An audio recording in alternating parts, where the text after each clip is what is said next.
Guten Tag, senores y senoritas. We are going to be looking at number 1 on assignment 8.3 right here. This is a bridge problem. It's one of the first ones that we have here. So we're going to look at it. I'm going to switch over here to you looking at me. You can see that I've already drawn the picture up on the board. Obviously, it's kind of necessary. You're not really going to be able to get away from having to redraw this because you really need to be able to draw the extended force diagram on this picture here. All right, so let's get to it. Let's see if I can move this. That's not helpful. Still not helpful. There we are. There we go. Okay. So let's draw an extended force diagram. I did wait on that particular part. So I got the picture in black, and I'm going to draw the extended force diagram in blue.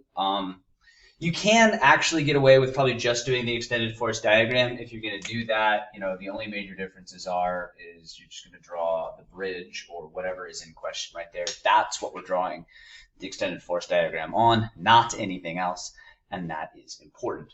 Okay, so what are the forces? Well, it labels several of them for you here. This tension of this rope, the mass is pulling down. Yeah, the tension better be pulling down. This tension 2, more than likely going to be pulling up.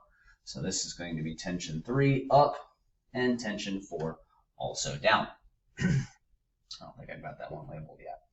We also should have a force of gravity of the bridge, which should be in the center. Now, a couple things to point out here. The problem did tell us in the writing that it said it was a 100 Newton bridge, which basically tells you, hey, that is the force of gravity. That is its weight.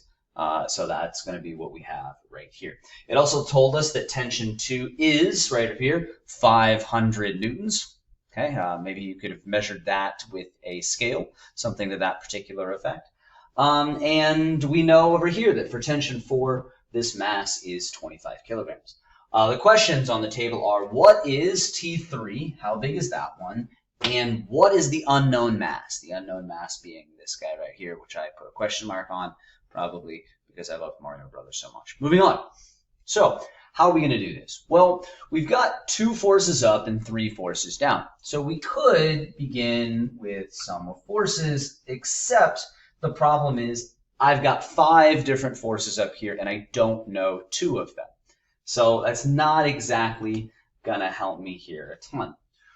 This is where summing the torques comes a little bit nicer. All right.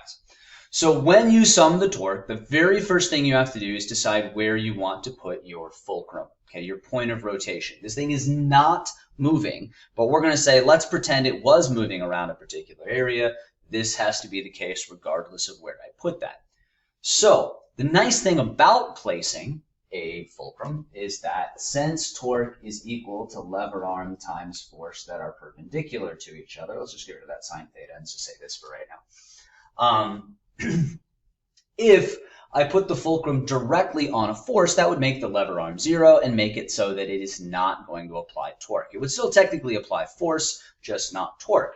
Meaning I've got these 2 unknowns. I've got this unknown, how big is this tension right here, and I've got, I believe it is this as an unknown here. So your 2 best choices for fulcrum are either going to be here or here. Let's begin with putting the fulcrum right here. So I put an X to signify to anybody looking at this that that is in fact where my fulcrum is. Now, when I go to sum the torques, next thing I have to understand is what makes a positive torque, good night, and what makes a negative torque. So if I look at this guy right here, with forces, it's real simple, up, down. With torques, it's a little bit more complicated. Like let's look at kind of imagining a seesaw, if you will, okay? In a seesaw, a person sitting over here on a seesaw, of course, would put a force down. A person sitting over here is also going to put a force down. Both of those would be considered negative forces, but not both of those are negative torques. If I put the fulcrum here, which would make sense, what I have to do is I have to look at this force and say, which way would that make it rotate around that spot? In this case, this person would make it rotate counterclockwise. As that's the same direction as a positive angle counterclockwise, we would call this one a positive torque. On the other hand, this one is going to make it go clockwise. And once again, as that is the same direction as a negative angle, we would call that a negative torque. So just because it points down does not make them all negative. You have to consider which way it's going to make it rotate. All right, let's get rid of that and come back here and go, all right, what does that mean? Well, this guy is going to make it go counterclockwise, so that's positive. So I would put positive torque 2. This guy is going to make it go clockwise, so that's negative, negative torque gravity. This guy is also pointing up, but it's both on this side. That's still going to make it go counterclockwise, so that's positive torque 3. And this guy is going to make it go clockwise, so negative torque 4 equals 0.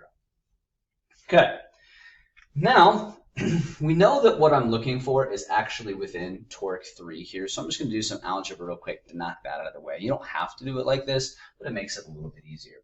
So torque 3 equals, let's go ahead and subtract that on the other side, add that on the other side, and add that on the other side. Now we can use our individual equation. Now the actual straight up one is in fact r times f times sine theta. But if you look at all of these angles here, the angle has to be measured from the lever arm to the force, from the lever arm to the force, lever arm to force, lever. All of those are in fact 90 degrees. This is a shortcut way of addressing that while not having to write sine of theta, well, 4 times. What we're going to do is we're going to say we need the lever arm to 3 times the force of 3 times 1. Where you would usually write sine of theta, we know that's going to cancel out to 1 because sine of 90 degrees is 1, is equal to negative R2.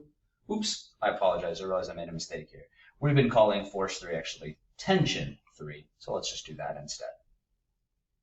Okay, so this would be R2 times tension 2 plus R to gravity times force of gravity plus R for tension 4.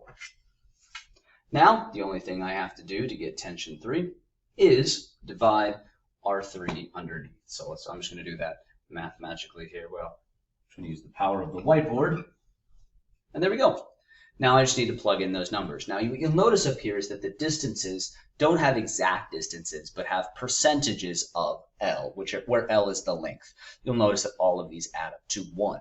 The total length is in fact L. The reason why that is, you can kind of see, is that we've got the lever arm in every single one of these. So it's actually not the length that we need so much as the percentage of that length. How much of that is it going to be there? So when we do that, I would say something like, all right, what is the lever arm? The lever arm is the distance from the fulcrum, which we placed here, to the force. So in case of 2, this would be 0.2 L.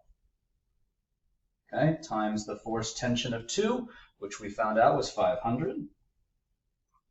Okay, plus the distance to force gravity. Well, that wasn't actually up here labeled, but we did say that's halfway in between. So that's going to be 0.5 L times 100 newtons.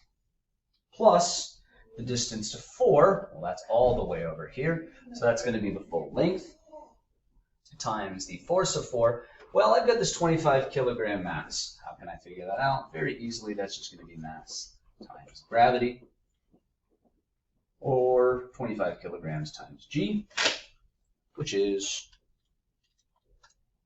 245. You also could, if you don't want to do this to the side, just come over here and say mass times gravity, or I guess you'd have to say mass 4 times gravity, but we just figured it out. Let's go 245 newtons. And all of this is divided by R3. R3 would be the lever arm from here to that 3. So I got 0.2, 0.6, so that's going to be 0.8 L. Now what you'll notice with L is that there's 1 in every single term and 1 on the bottom, so actually all of the L's cancel out. When we multiply this, we get negative 0.2 times 500 plus 0.5 times 100 plus 245 times 1, all that divided by 0.8. So we get that the force T3 is 240, we'll go 4 newtons.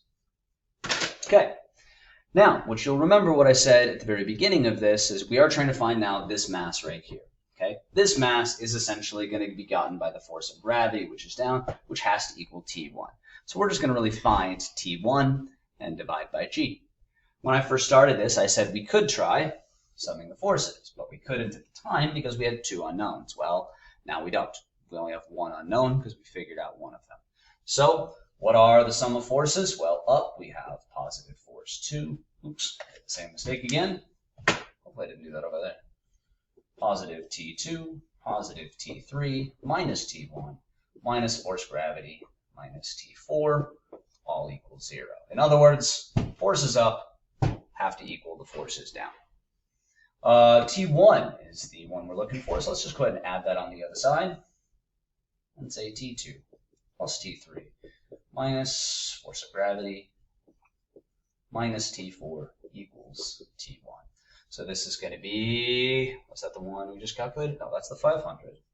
500 newtons plus T3 is the 244 we just got, minus force gravity 100, oops, newtons, minus T4, which was that 245.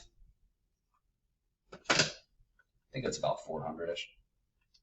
500 plus 244 minus 100 minus 245, 399.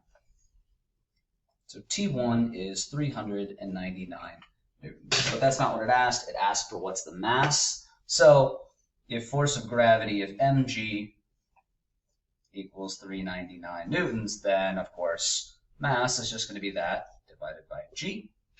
So 399 divided by 9.8, we get 40.7 kilograms.